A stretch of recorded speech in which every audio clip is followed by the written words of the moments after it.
Good evening. This is BelGeode, and we are back with some more Skyrim VR. And this is not going to be a proper playthrough or continuation of the series that we have been doing. This is going to be more of a tutorial video. So, in front of me, you're going to see a brand new character. Her name is Ginger LaFontaine. And I created this character for the express purpose of showing you, the viewer and Skyrim user, how to create your own custom character that you can have as a companion. And it would figure that it would start raining the moment that we started recording. Ginger, I don't know how you feel about rain, but I'm thinking we should probably go inside, huh? All right, so I'm going to go through the process, and I'm going to be referencing a website that has an article on how to actually do all of this. It's going to be a pretty lengthy process, but I'll try to truncate it as best as I can, so that way at least you understand what it is that I'm doing, why I'm doing it, how I'm doing it, so on and so forth. But for now, Ginger and I are going to go inside. Okay, Ginger? Let's do it. Whew. Hello, Lydia. All right, so Ginger is indoors, and Ginger, you know what? Just like stand right there. I'm still here. Okay, I understand that. Just wait right there. Go on ahead. I'll stand guard. Okay, you do that. You do that. Ginger LaFontaine is waiting for you. So I did that because I want to kind of show off Ginger. So naturally, her hair is custom. The color of her hair is also custom. And I actually think I got it a little too vibrant. I could have used something that was a little bit more subdued. However, I'll explain, how I was able to do all of that. And you can see that she's got very, very long hair. She's also wearing one of Allie's old armors because I set her up as a combat mage. And Allie's armor has all the right stuff that will allow her to get the various bonuses that she needed.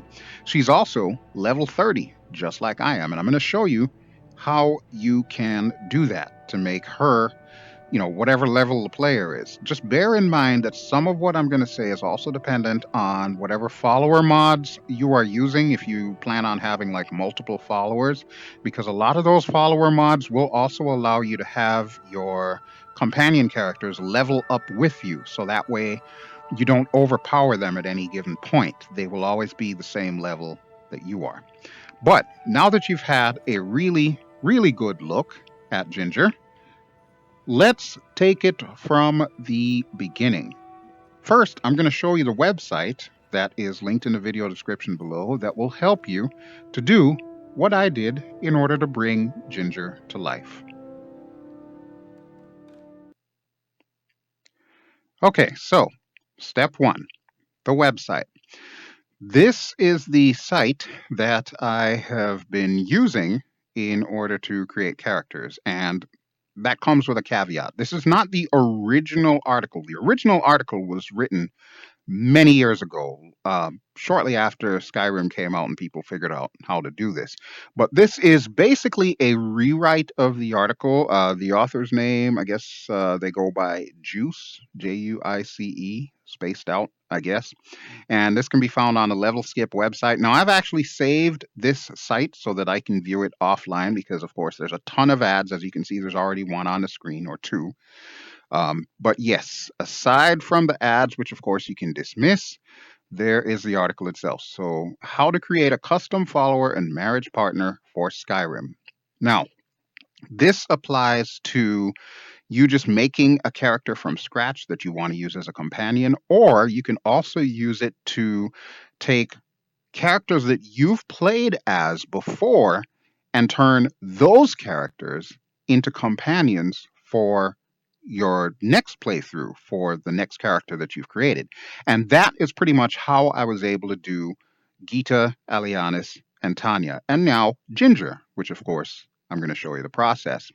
Now, the article is pretty lengthy, and even though they do say the article is noob friendly, there's a lot of stuff that they're going to go over. And like I said, I'm going to try and go through all of the most important steps for you, so that way you have an understanding. But if you're ever in doubt, the link to this article is in the video description below. Now, the other important thing that I need to stress, typically when you are doing this method, it is easiest to do it without any kind of mods in your Skyrim. Now, as you saw from the original segment that had Ginger standing there with me, Ginger's already modified. She's got different hair and she's got different hair color. But I'm going to go through how, if you are doing it that way, you can actually include those as part of the process. Just bear in mind, it is not recommended that you do that way. It's probably going to be easier if you just make it completely default, and then you can use mods after the fact to change any of the characters. There are plenty of mods out there that will help you do that. All right, so this is pretty much the truncated list here. So we've got 12 steps, and I'm just going to read through all of these really quickly. So step 1, of course, start Skyrim. Either start a new game or load a game and enter the show race menu through the console. Create your follower's appearance the same way you would create any other character you were going to play. Exit the character creation screen and save your game. Step 3, open a console, type SPF followed by the name of your character. This will export your character's appearance to your installation folder for Skyrim, wherever it is that you've got Skyrim, whether you got it from Steam or wherever. It's the main Skyrim folder, not in the data folder, but we will discuss the data folder after. Now, for steps 1, 2, and 3, I've actually created another segment in Skyrim. I'm actually going to show you what it looks like when I first created Ginger. And I actually did start a brand new game, created Ginger exactly the way that I wanted her, and got her to Riverwood. So let's cut back to Skyrim momentarily, and we'll take a look at Ginger, and we'll go through those first 3 steps to creating her as a companion. Okay, so as indicated on the website, the first step is going to be to create the character that you want to turn into a companion. Now, you already saw what she looks like in a finished product, but you have not seen what Ginger looked like when I created her. Now, in order to create her, there's a couple of different ways that you can do it. You could either just start a whole new Skyrim game, or if you have a mod that allows for like an alternate start, you can do it that way as well. Or you can play an existing game and use what they call the ShowRaceMenu. And that is a console item that I will open up momentarily here.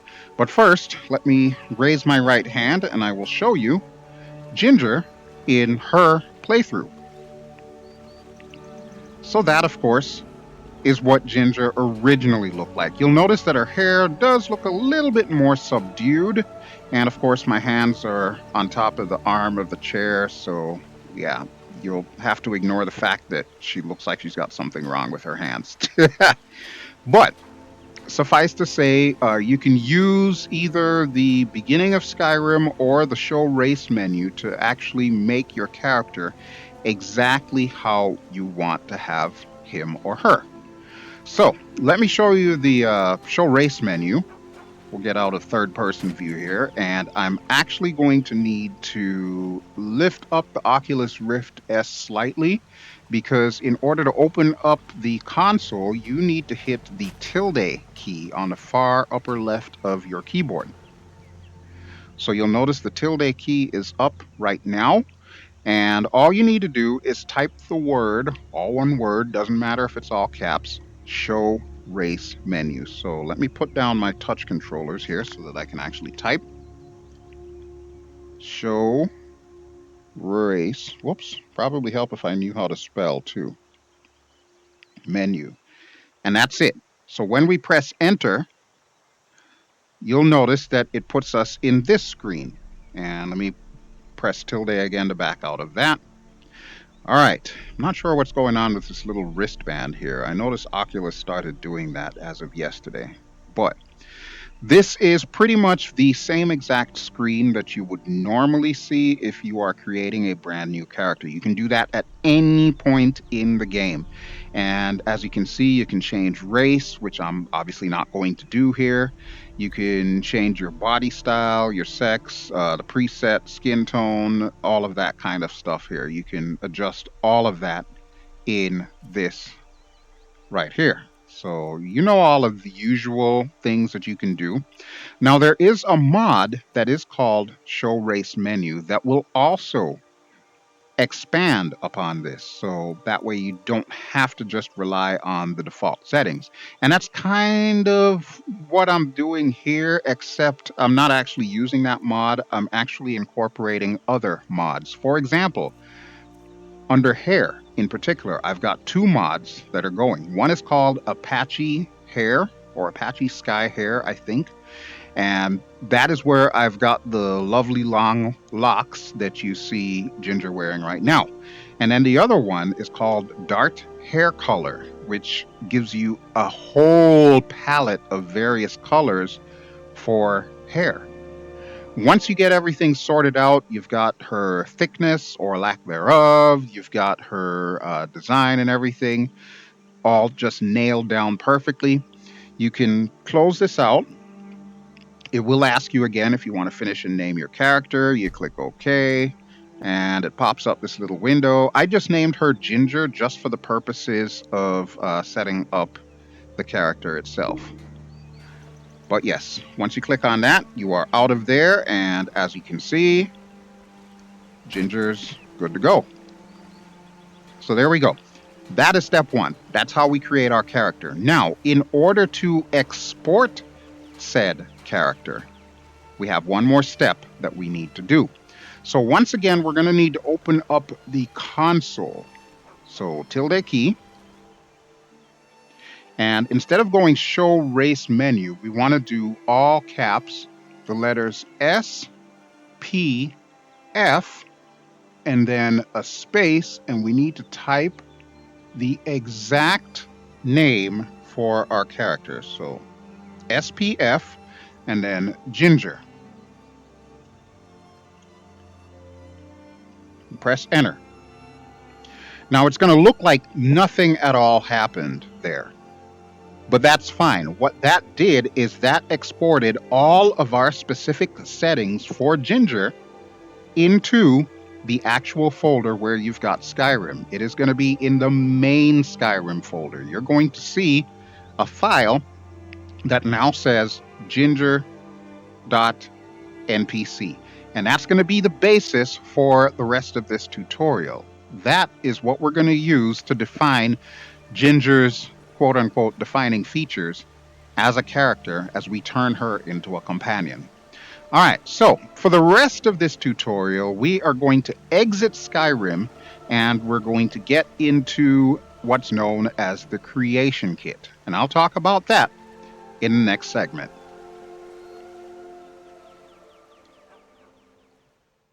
Okay, so for the next few steps, it is going to get a heck of a lot more technical.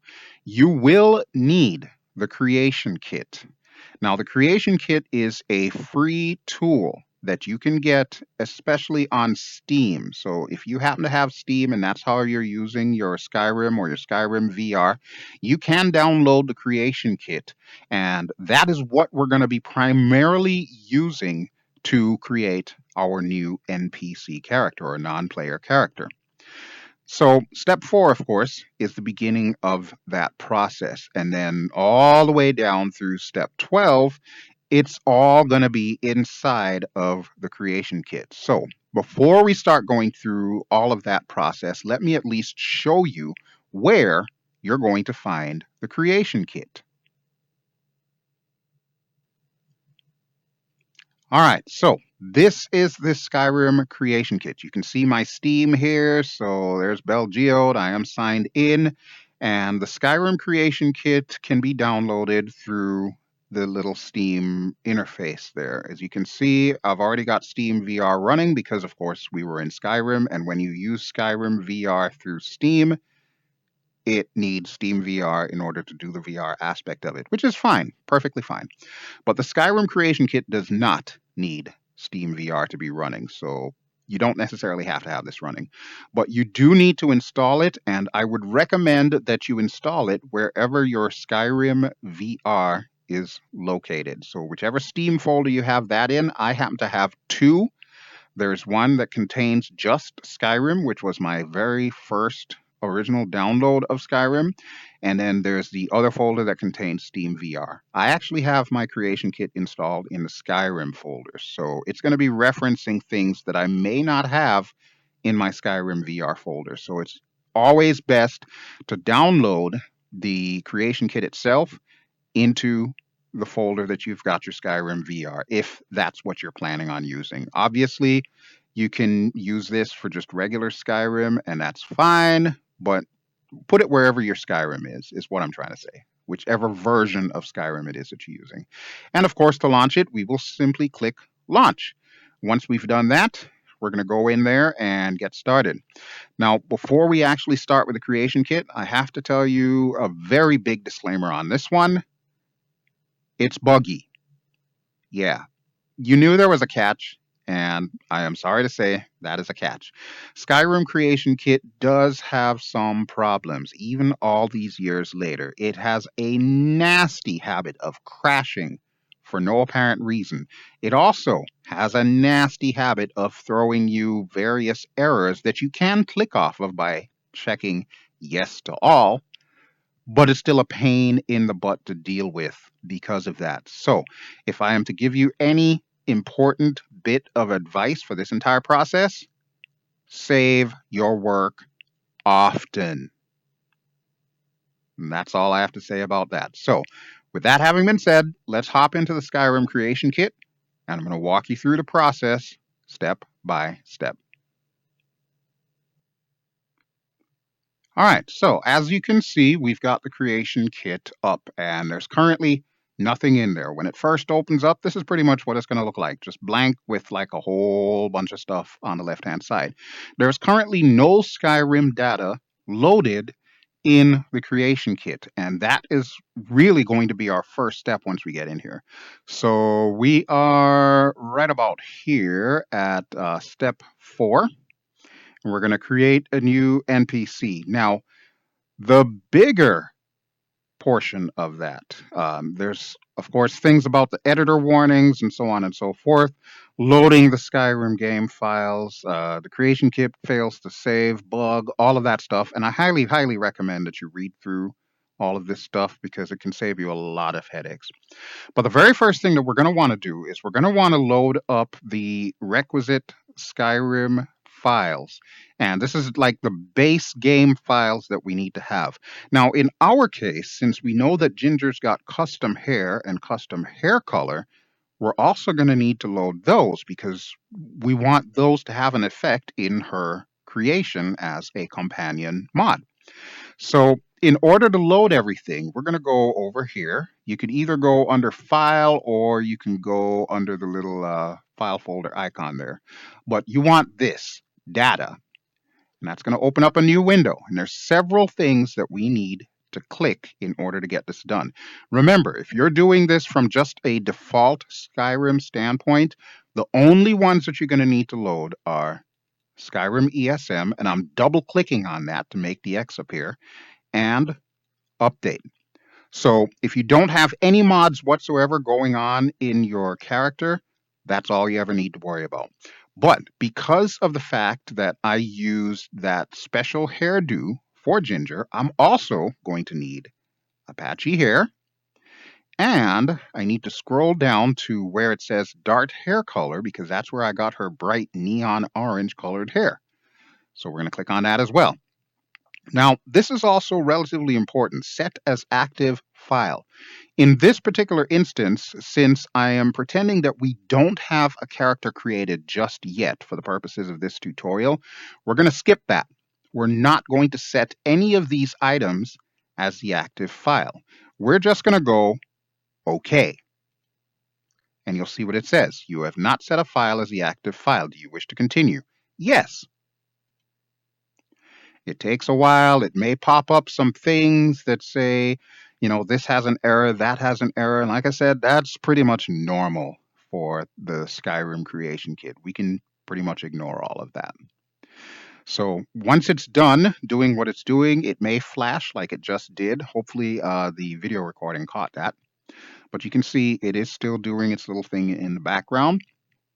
And then once it is done, we are going to save as a new character NPC. All right, looks like it is still loading up. It can take some seconds for that to happen. So if it takes any longer than this, I'll probably just cut the video and we'll come back in once it's actually fully loaded. And remember, this thing is buggy.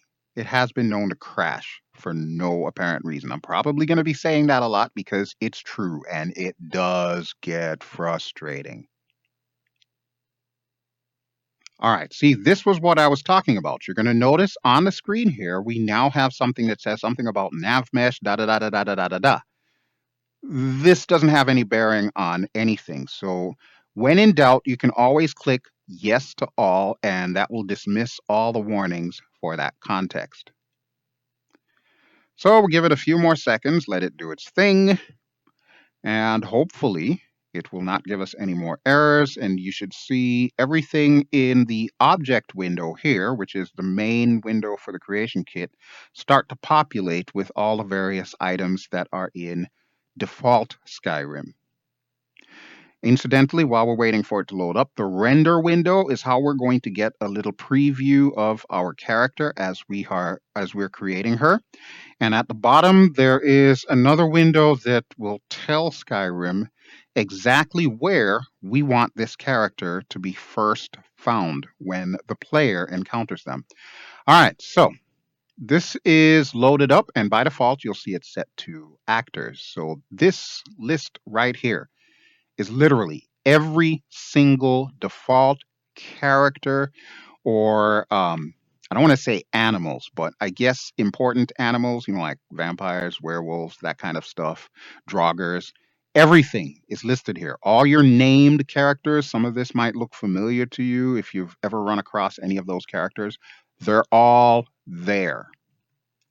So the next thing that we want to do, since we have the requisite things that we want to load up, we want to create and save a new character. Now, to do that, the easiest way is just to simply right-click anywhere on this page and just go New. So that's going to open up another window. All right, so here is our new actor window. Actor is just the catch-all phrase for any character that is in Skyrim, whether, well, of course, they're NPCs. That's all we're dealing with here. So the important things that you need to take a look at are going to be the ID, the name, the short name, and of course, all of these little push buttons that we have here. And to the right, you're going to see all the various settings that we're going to be going through. Now, all of this stuff does correspond to our nifty little list 1 through 12. So in addition to the short list that we have here, this would be a part of step 4, by the way. We have the expanded list that will actually show you pictures of each individual area and what you're going to want to set.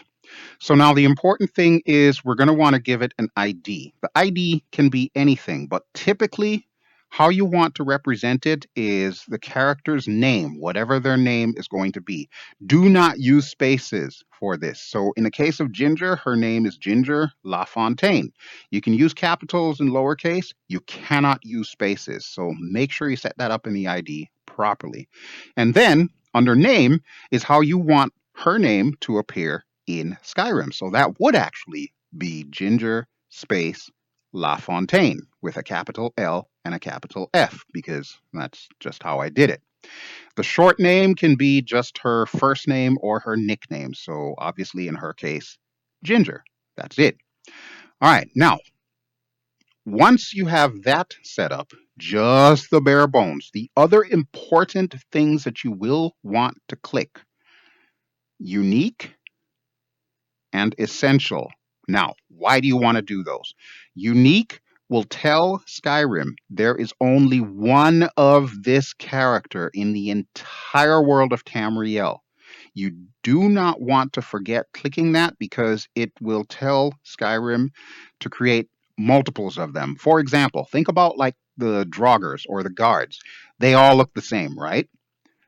That's because they're not unique. So unique, pretty self-explanatory. You only want one of that particular character. Now, essential is another crucial one. Protected is typically what is used for people like Lydia or Uthgerd the Unbroken or any of the other default companions. Protected is okay, only because enemies can't kill them. They'll go into a down state and you've seen them stagger around. However, the problem with using protected, you can kill them accidentally. We don't want that. So you want to click on essential, which basically means neither enemies nor the player can kill them, whether deliberately or accidentally.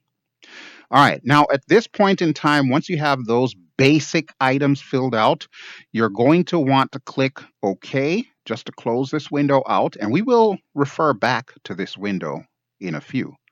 But once you click OK, you're going to want to go to File and you're going to save it. So we could either go under here and click Save, or you can click the little floppy disk.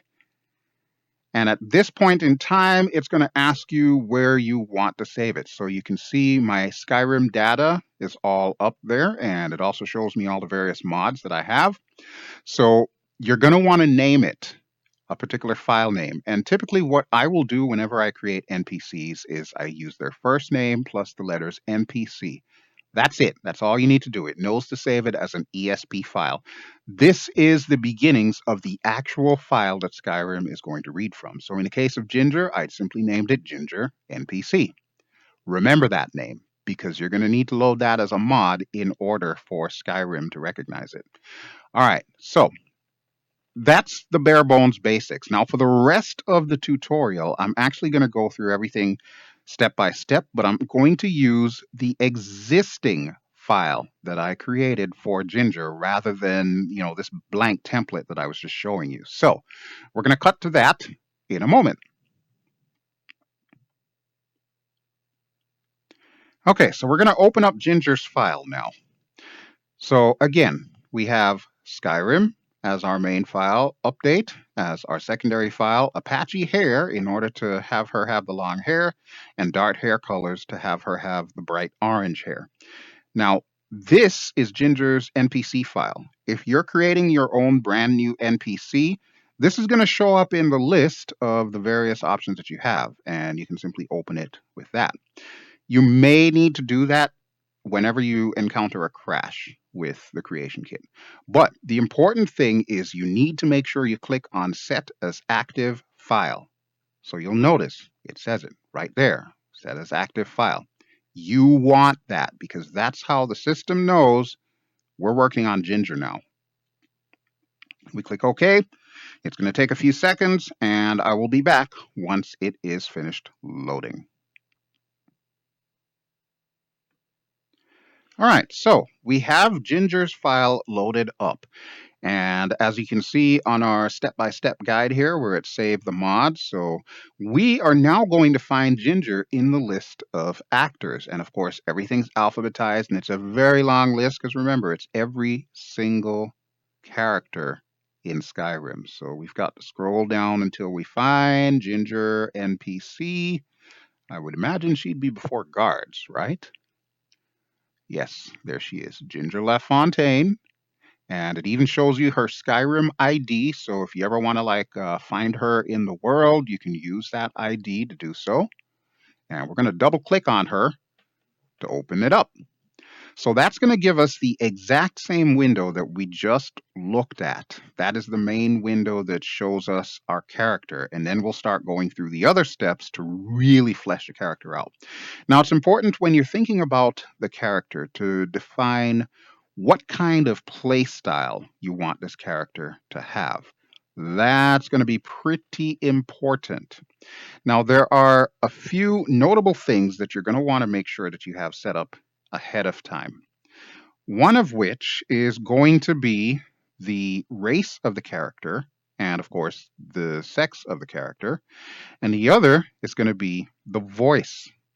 So once we have confirmed that we've got her name, we've got her short name, we've got her ID, we've set her as essential, we've set her as unique, we're going to want to set her to the exact same race parameters that we used when we created her inside of Skyrim. So she is an Imperial race.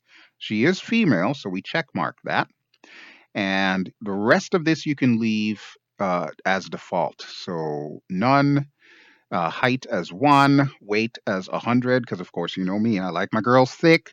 So that's what we're using there. Skin at none, and voice type. Now the voice type is pretty important. If you plan on marrying a character, you have to choose a voice type that will have pre recorded lines for that. There are very few voice types that do. You can see in this window here, it tells you you can go under the object window, which remember is this main window here. If we scroll down, we can actually see where it says character. And then under character, we should have the voices. And you want to look for stuff like voices, follower all. You can open that up, and that'll give you a little pop up here that will show you all the various voices that have follower commentary recorded for them. And you also want to cross reference it with marriage all. So you'll see it says voices marriage all here, and you're looking for the exact same name on both of these. So as you can see, female commander, as an example, appears on both of these lists. Female commoner, however, does not. Female commoner only appears on the marriage list, but does not appear on the follower list. So that one's right out. Female even toned, however, does appear on both of these lists. And of course, I can't scroll through this because it's just a picture, but you'll have to take my word for it. Incidentally, if you were curious, female even toned, that's Allie's voice. Female young and eager, that's Tannia's voice. Female sultry, which you'll notice is also on the list here, that is Ghita's voice. Now, for the purposes of Ginger, we're going with female commander. So she has a completely different voice from all of the others. But this is where you would set that there. And you definitely need to set that because by default, any character that has been used as a player character does not by default have a voice. Keep that in mind. Now, the other important thing on this page that you need to set is your disposition towards a character. By default, it's usually set to like 35. You want to set this to 75. The reason why, when you encounter this character in the world playing as, your own character, you want to have the option to add them as an ally and have them follow you. You need to have this set to 75 in order to do that. Now, other miscellaneous stuff that you may or may not need to do. Let's say, for example, you have a female, however, you want her to walk and behave kind of like a male, similar to Lydia. Think of Lydia. She's a perfect example for that. Check mark this box, and that way she will sit like a man and she will walk around and act like a man, but of course, she will look like a woman. If you don't want that, leave it unchecked, and your women will be women. I'm not even going to go any deeper than that because reasons. All right. So once we have that done, our next thing that we're going to want to do is to assign all of the various traits. So I already went through the editor ID and a name, making the character unique, setting the race and gender, protected or essential. Always use essential. Disposition, see it tells you there. Make sure you set that to 75. Very important. Voice, of course, we already went through that just now. So the next thing is going to be to set the class, level, attributes, and skills. Now, all of that can be found on this second tab. So this entire time we were on the traits tab, we want to go to the stats tab. Give it a second to load up. If it crashes, we'll have to load everything back up. Just remember, when you're finished with one particular tab, click OK to close this out and save. Just click on the disk. As long as you have it saved up here, you're good to go. So if Creation Kit crashes on you, you can open up and it'll pick up right where you left off. All right, but back to the stats screen we go. Okay, so for the stat screen, that's pretty much how we are going to define what our character is like, as far as, how much magicka they have, how much health they have, so on and so forth. A lot of this is what I call Skyrim voodoo. It's all stuff that the programmers came up with to determine how strong or weak a particular character is. You can influence this. The most important thing on this page is going to be this little checkbox right here that says PC level mult. When this is checked, what this means is the character that you are creating as a companion will level with you. Somewhat. Somewhat. You can also include calc min and calc max. That will tell us what the lowest level that character can ever possibly be when you encounter her or him, and Calc Max will tell us the highest possible level that that character will ever get to. So if you have PC level mult on and you meet this character when you are, say, level 30, instead of being level 20, that character automatically gets bumped up to level 30. The level multiplier here, 1.0, just tells Skyrim whether or not that character is on an even playing field with you as far as level, or if you want that character to be a little weaker, which would be less than 1.0, or a little stronger, which would be greater than 1.0. Usually leaving at 1.0 is perfectly fine. Now, if you happen to have a follower mod, as I mentioned before, the follower mods can allow you, depending on which follower mod it is, to have your character go up in level. So as you become level 31, level 32, 33, the character will level with you.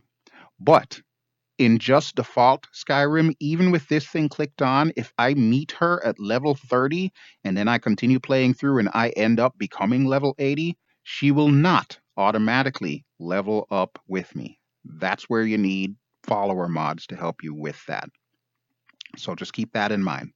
All right, so that takes care of the actual leveling, which I'm sure you probably read all of this stuff on the right hand side there. So we're going to go down. So we need to set our health, magicka, and stamina. Now I'm going to show you a quick shortcut on how to do that. You see this class at the bottom here, and I've set mine to Combat Mage Destruction. When you set that, it automatically changes the values in here, and it automatically gives you a set amount of health, a set amount of magicka, and a set amount of stamina. Now, this health offset, which is incidentally the only things that you can change here, that is your way of influencing how much health they have. So I added 50 to this. I think that is actually the default, though, but you can make that higher or lower if you want your character to be a little bit hardier or not. So you can see her calculated health from the time that we meet her is going to be about 259. And that's just the base at level 20. That will, of course, scale up. If we meet her at level 30, it might be considerably more than 259. It might be in the 400s. Who knows? Same thing for magicka. Since we know that she's a combat mage, we're going to want to make sure she's got a lot of magicka. So I've actually weighted this to a lot more in the magicka side of things. And you kind of want to balance things out. So maybe she has a lot of magicka, some health, but she just sucks when it comes to stamina because, well, she's more magicka concentrated. So that's why we have in the offset 0 for the stamina and 130 for the magicka. So she is definitely a mage. Bleed out override, you don't need to mess with. Speed, you don't need to mess with. Just leave it as is. And you can scroll through all of these various things. You can change things individually, but it's easier just to choose the class here. And there's a whole bunch of different classes. I leave you to figure out which class is which and which play style is going to be best for your character. All right, but that is pretty much everything that we need on that page. So again, once you've got all of this stuff set, click OK, head to save, just in case. All right, so we're going to scroll down some more here. All right, so had to start recording again because Creation Kit crashed on me. Like I said, it does it often. Make sure you save. Okay, so factions is going to be the next important thing that we need. And the reason why we want factions in there is we want to tell Skyrim, hey, this particular character can be a follower, and we may also want to tell Skyrim, hey, eventually I'd probably want to marry this character. So this is why that's important. So there's three major things that we need to look for. And in order to add them, you can simply right click on that and go new. And when you do that, it will pull up all the various factions that you have. However, we already have the three that we're looking for. The most important ones are current follower faction, which asks Skyrim to define whether or not this follower is already following us. This needs to be set to -1. It defaults to 0. And the way to set it, it's kind of funky. You have to double click on the area that says, well, in your case, it'll say 0, but you need to do it very slowly. I know it seems counterintuitive, but if I just double click it quickly, it's going to open up this. This is not what we want at all. So you actually need to double click it even slower. And now you can change it so that it says -1. That's all you need to do. When you add potential follower faction, that is pretty much the opposite of the previous one. So that's telling Skyrim, hey, is this particular character already a follower? The default is 0. No, they're not. We don't want them to be a follower. We want to find them in the world. And the same thing for potential marriage faction. You can set that to 0. Now, a little bit of caveat just to kind of throw a monkey wrench in there. Let's say you are designing a character that you want to start the game as your wife. Well, you could change things around. You could make this 1 potential marriage faction. So that would indicate you're already married to this person. And that is going to play in to the next tab that we're going to look at, which is relationships. So all you need to know as far as just creating your basic follower, you need to have these three. Current follower faction is always -1. The other two by default are set to 0. Leave them that way. All right, let's go to relationships, and we'll pull up the nifty little article that we're following here. Create a relationship to the player. Now, you have to do that. There is no ifs, ands, or buts. You have to do that, but it is relatively easy to do. So let me just open up this one and I will show you what you need to do. But again, just like with the previous screen, you're going to go right click, you're going to go new, and that will open up a blank window. However, if we double click on that, where did it go? It should be behind here. There it is. Okay. We'll pull that up. All right. So this is what appears when we double click on that, or if you right click and go new. So you need to set an ID. By default, it can be anything. And I just set it to Ginger relationship to Belanos.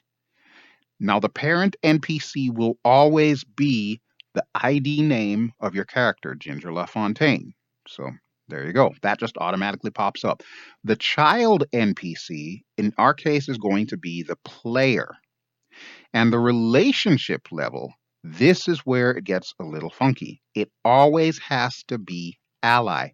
Now, let me show you the various choices. You have lover, you have ally, confidant, friend, acquaintance, rival, foe, enemy, arch nemesis. What does all of that mean? These are the various levels of quote unquote friendship or enmity that Skyrim has. So, do you want a character that's going to attack you on sight? That's your arch nemesis. Although technically enemy and foe might do that, but enemy and foe might give you like a warning shot, so to speak. They might be like, hey, you need to get out of here, or you picked a bad time to get lost, friend, as they're very often doing.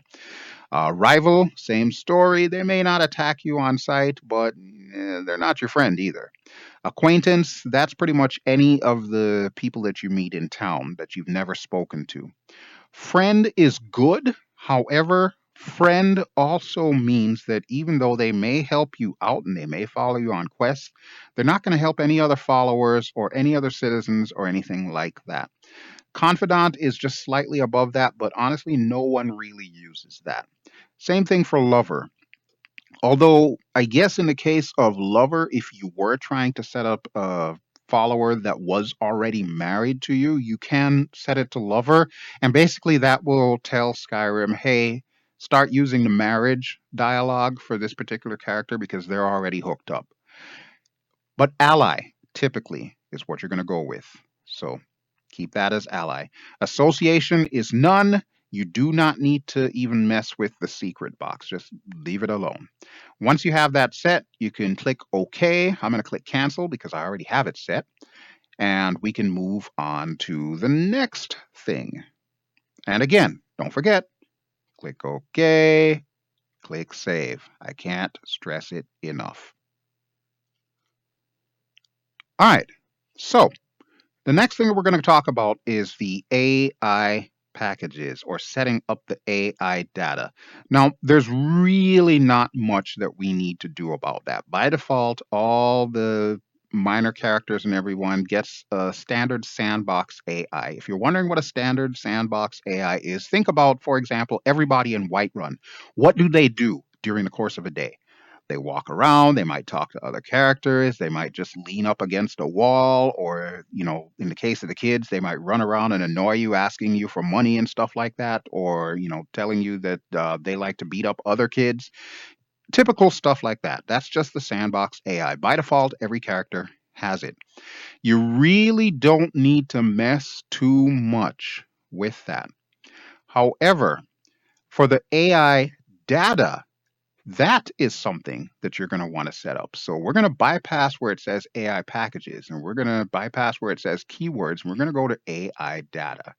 So when I click on AI data, you'll see we've got a number of different things that have popped up. And this also ties into how I would like for Ginger to behave when she is with me traveling the world. And you can read through the list here for number 10. So it goes through the various things like their combat style and their disposition and so on and so forth. But just to give you the Reader's Digest version of what everything means, aggression.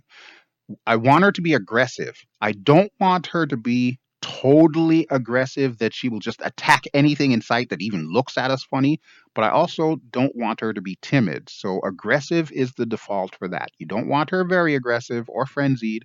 You don't want her unaggressive. You want her to have your back, basically, as Tannia is fond of saying. Confidence. You can set this to foolhardy. That is fine. Basically, what confidence means, even in the face of ridiculous odds against them, they will still try to take down whatever it is that is trying to kill them or you. Now, if you're creating a specific type of companion, like maybe you want a cowardly bard to follow you, then yeah, you can totally do that. But don't be too surprised if you're always seeing them run away in combat. So typically, whenever I create a NPC, foolhardy is what we use here. Assistance. Do you want this NPC to help any other followers that you have, or any other NPCs that you may be aiding in a quest?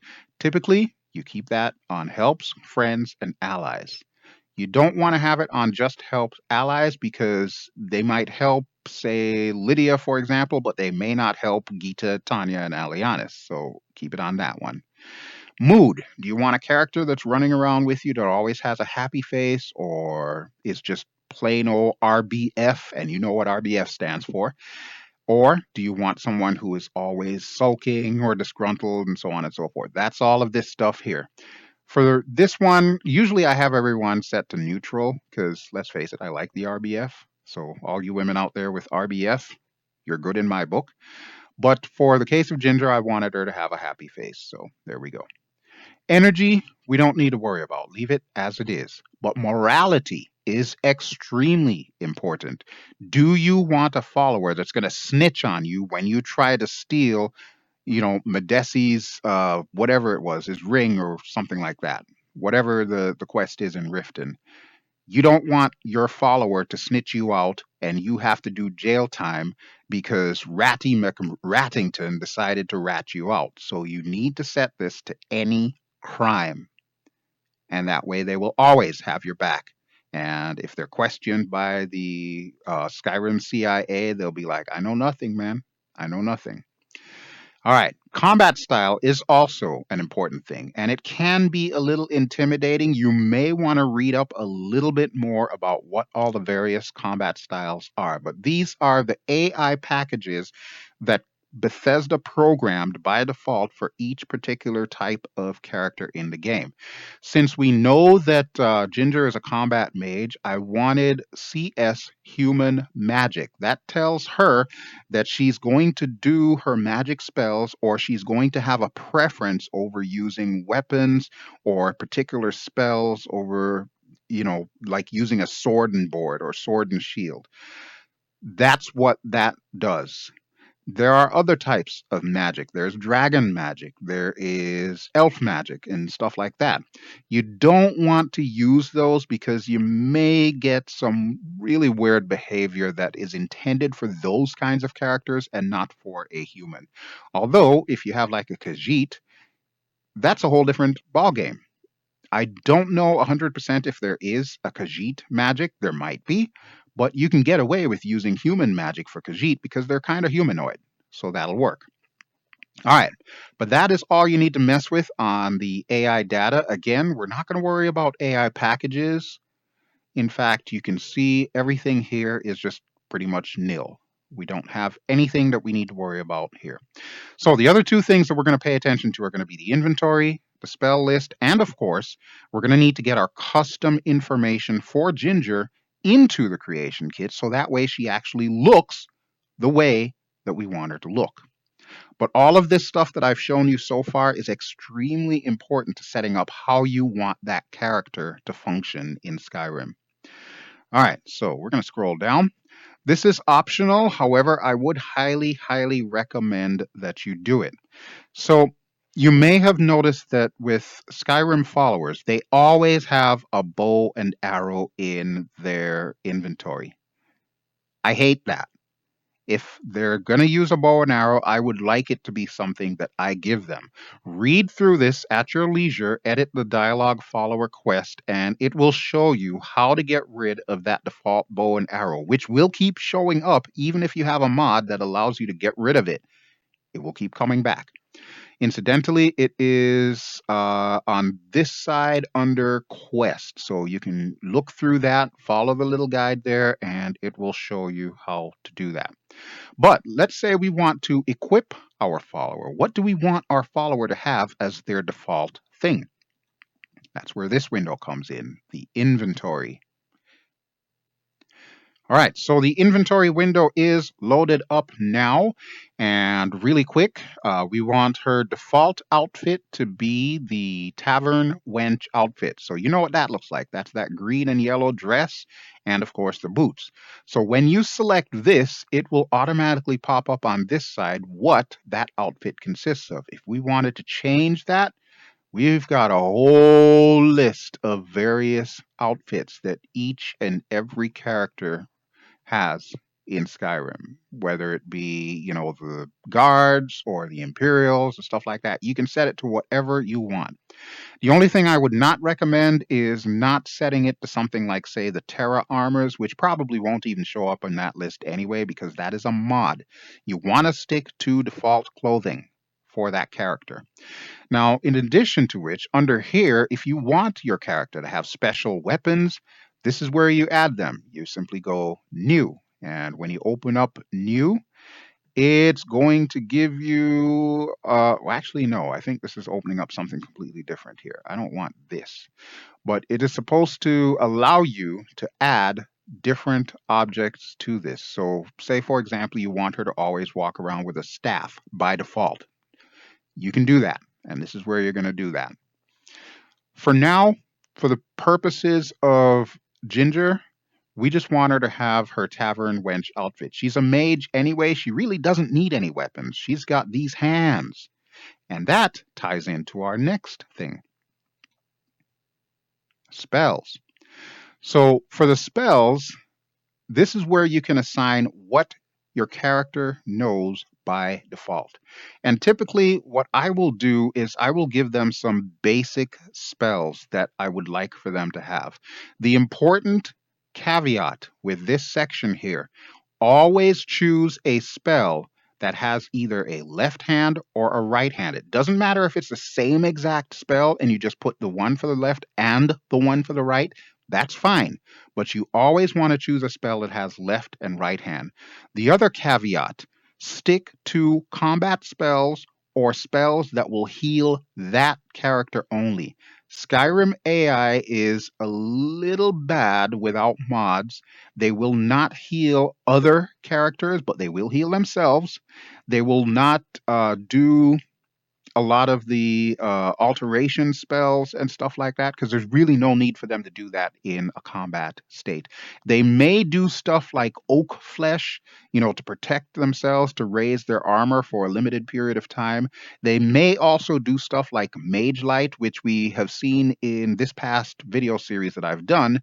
Neloth, the wizard, he did that. He always popped out his own little mage light when he was inside of his little mushroom tower. That kind of spell you can probably use, and it may come in handy whenever you're traveling with this companion in a dungeon.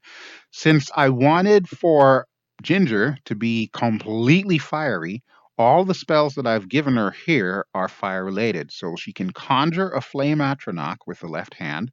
She can do fast healing, which will allow her to heal herself. She can't do both at the same time. So if she runs out of magicka after conjuring a flame atronach, she has to wait before she can heal herself since it's both on the left hand.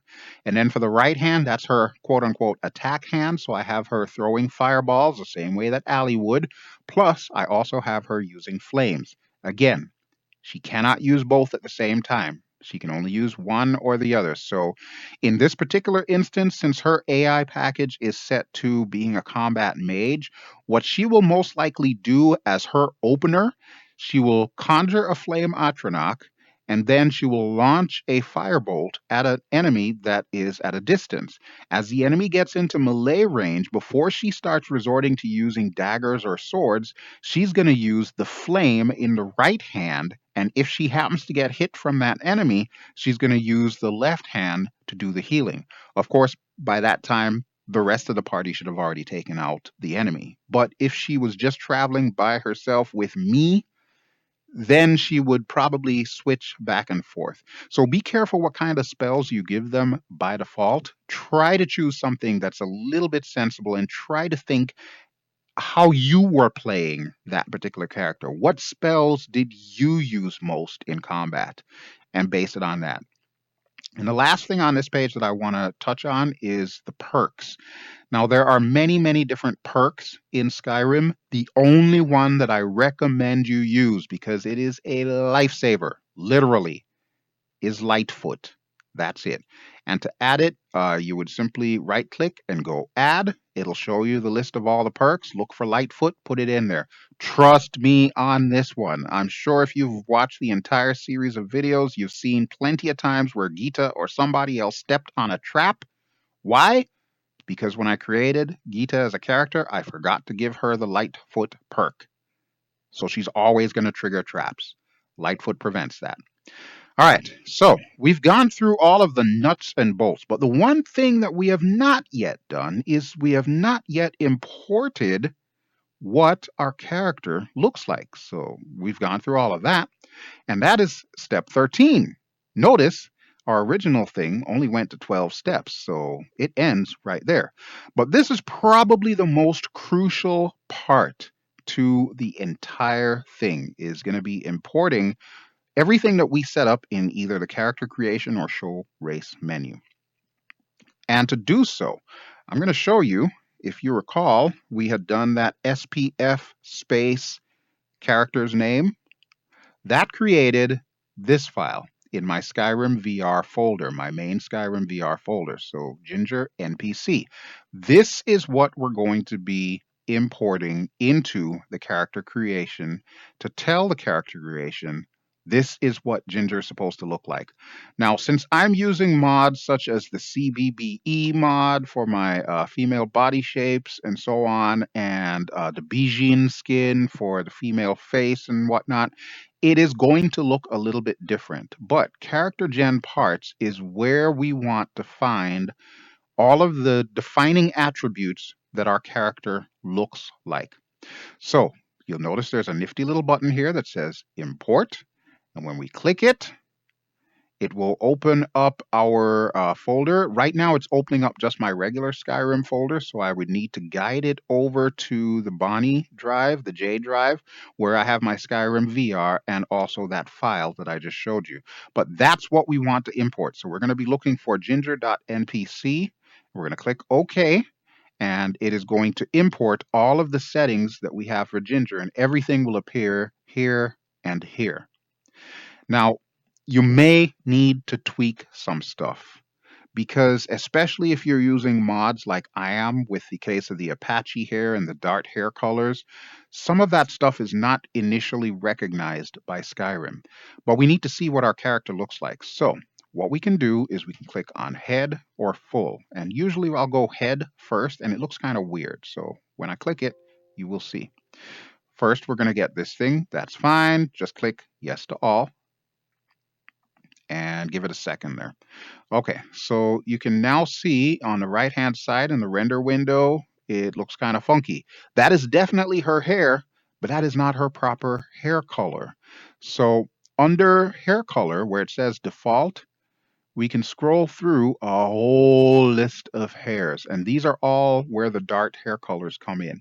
The ones that say hair color, those are the standard default Skyrim hair color. So you can select any one of these if you're just using standard Skyrim hair. If you've got stuff such as this, you can go, say, for example, AEUNA014, which is the code for like an orangish colored hair. Now, since this is kind of odd looking, if you want to get a better look at what our character is going to look like, you can switch it from head to full. And again, we're going to get a little warning, just say yes to all. And to move around in this thing, I'm using the mouse wheel to scroll in. I would use the left mouse button to rotate her around, which does get a little bit annoying from time to time to do it like that. And I would hold down the middle mouse button to pan. So I can pan to the left here and I can zoom in. And now you get a better look at what your character is going to look like in her most default state. So she's wearing the wench outfit. She's got her lovely hair with her lovely hair color. She's looking up because, well, that's just what they do inside the character creator. You may notice she was doing the same thing when we were in Skyrim in the show race menu. That's pretty much like the default positioning.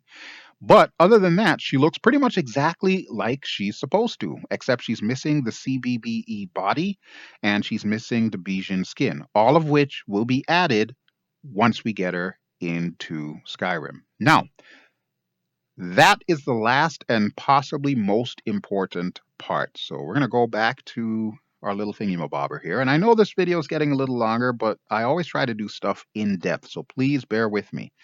You can always save the video and skip portions if you would like.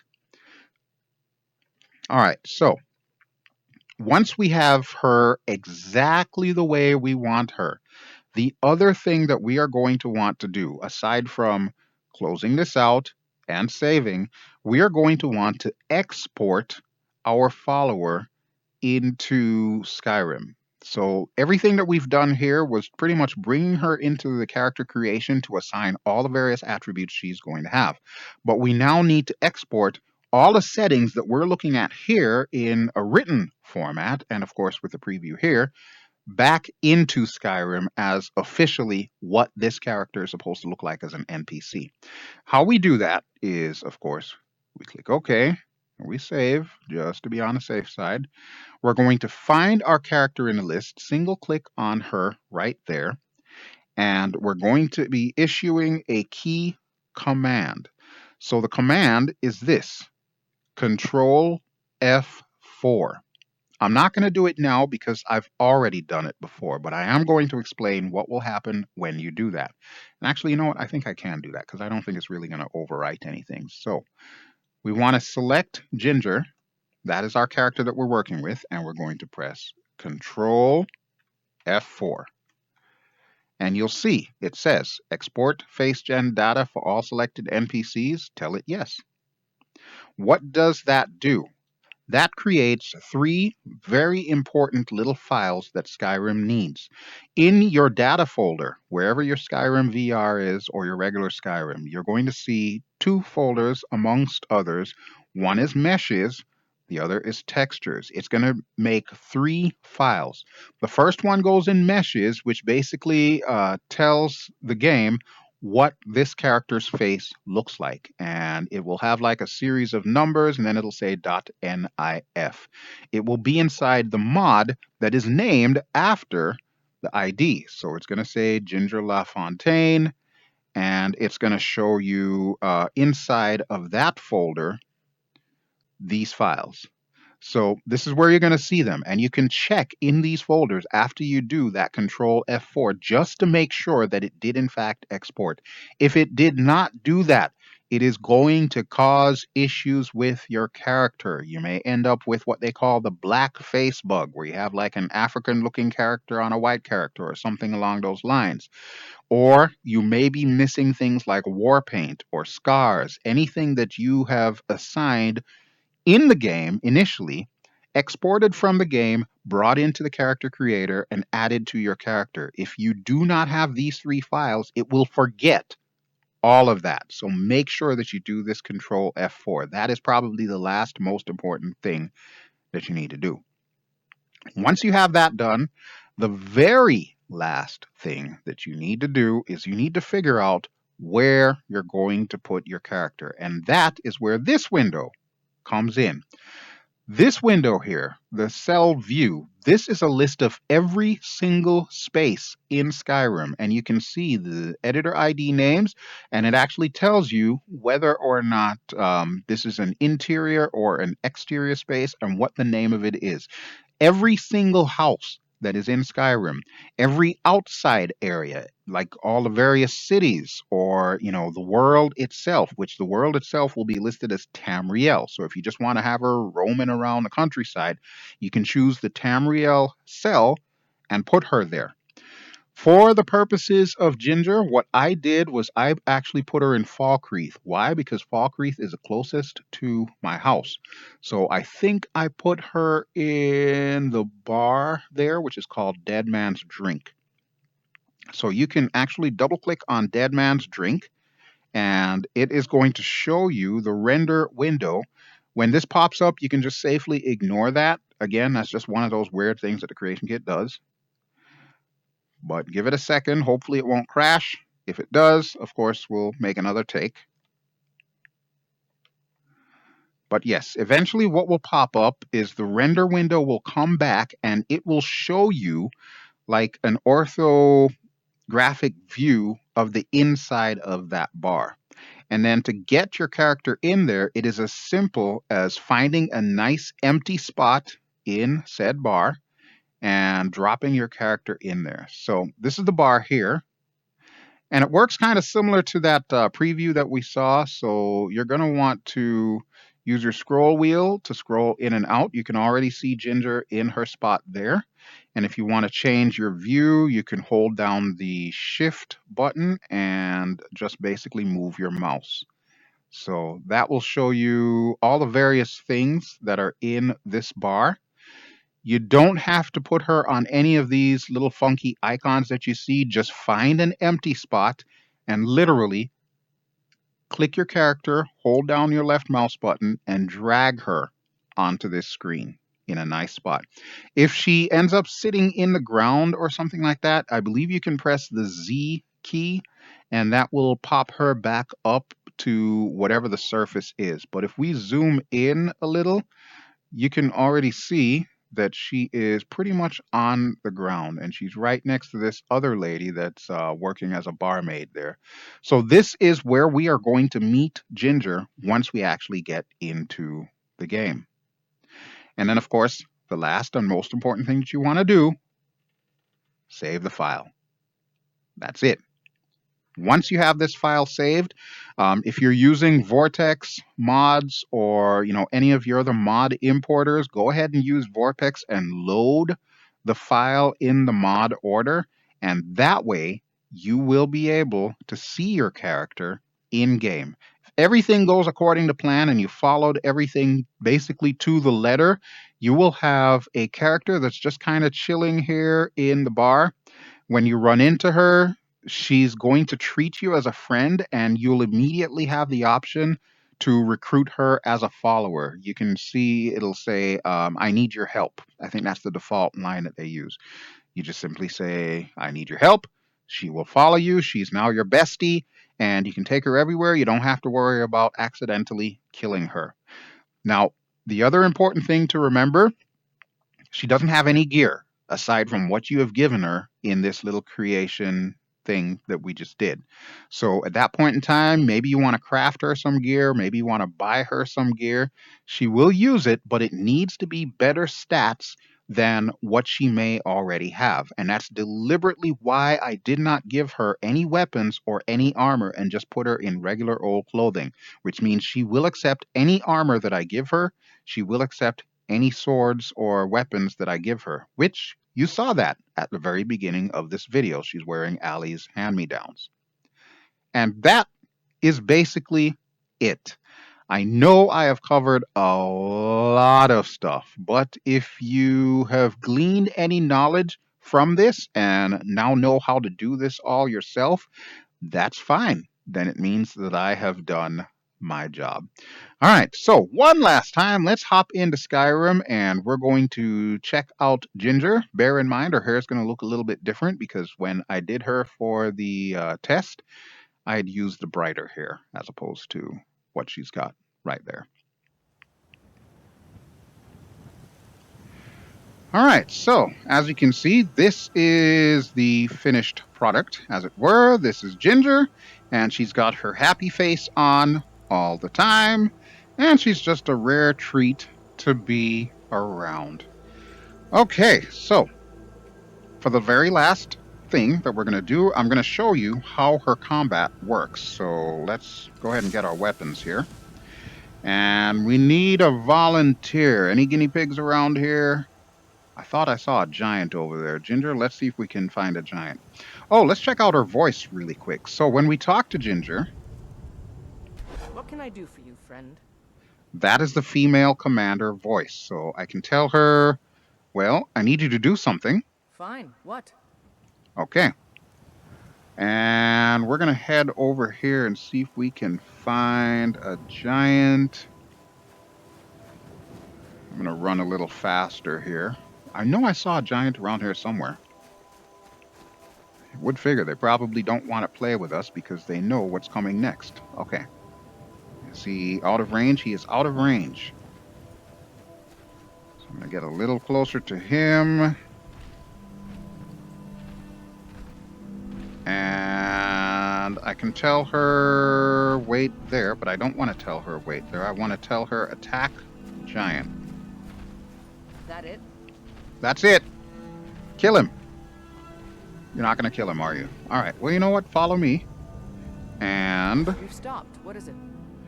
Well, I was going to tell you to go attack the giant, but clearly I must have missed because he's walking away. So, you know what? Now let's move. Let's pick a fight. That's what we're going to do. Okay. Oh, no. He's interested now.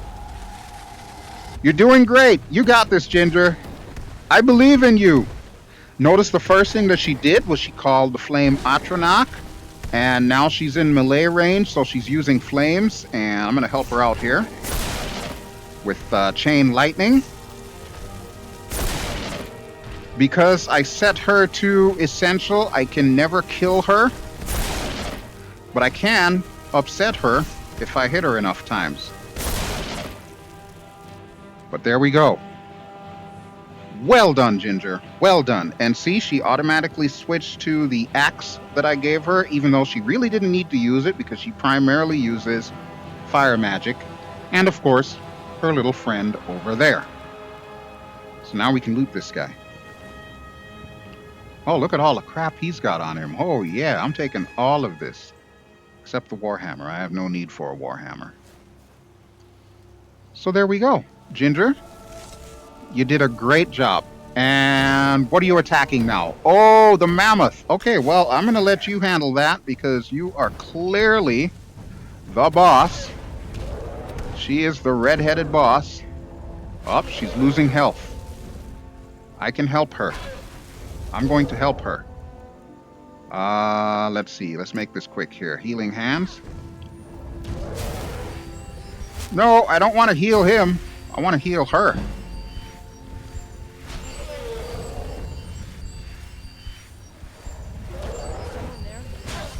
All right. All yours, Ginger. You got this. I'll give you a helping hand here. Man, that mammoth is not playing, is he?